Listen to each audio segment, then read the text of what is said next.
best-loved comedies sent up the Cold War and the 60s fascination with spies. Would you believe we reunite the entire cast of Get Smart in an all-singing, all-dancing reenactment? No? How about an interview with Don Adams? Yes. I was very surprised at the huge and immediate success that the show had, because after looking at the pilot, I didn't think we had a chance to get on the air because I didn't think the pilot came together well. To Agent 86, Control's finest, Maxwell Smart. But before we do, we should take a break. Sorry about that, Chief.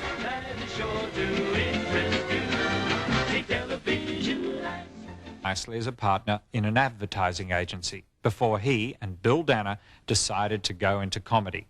They worked as a double act in the 50s, but then Bill Danner took off first on TV, where he gave Adams the role of Byron Glick in The Bill Danner Show.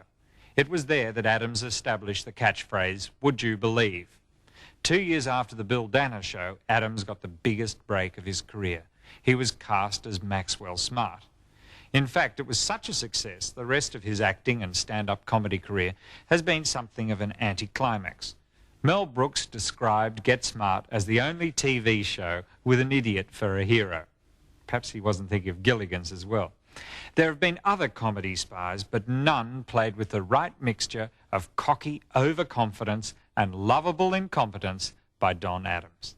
NBC came to me with this idea to do a takeoff on James Bond, and I had just finished doing the Bill Danner Show, and I was under contract to NBC, and Sheldon Leonard was going to do a pilot with me, so I didn't want to do anything else.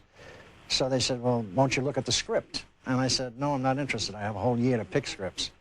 And they said, well, we'll send a script over to you. I said, don't bother, I'm not interested. And I said, who wrote it? And they said, Buck Henry and Mel Brooks. I said, I'll do it. They said, you want to see the script? I said, no. I said, that's enough for me if Buck Henry and Mel Brooks are doing it. It kind of took on its own character after I did about 5 or 6 shows, and then the writers just wrote for the character. It was in Time magazine and Newsweek, and people were saying it on the streets, and everybody was saying, would you believe? And the astronauts were saying, sorry about that, Chief. And so it became like, it actually was a forerunner. It was a show that was so far ahead of its time. I guess it was like 20 years ahead of its time. That's why it's a cult show now.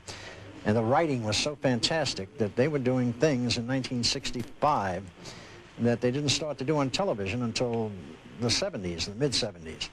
And they were doing black comedy. We were doing black comedy, which no one could do because you couldn't get away with black comedy unless it was under the guise of a secret agent like myself who was not real, who was a made-up kind of guy, a character, a cartoon character. And so we were able to get away with everything. And a lot of people thought the show was kind of slapstick. I never did. I always thought it was a hip show.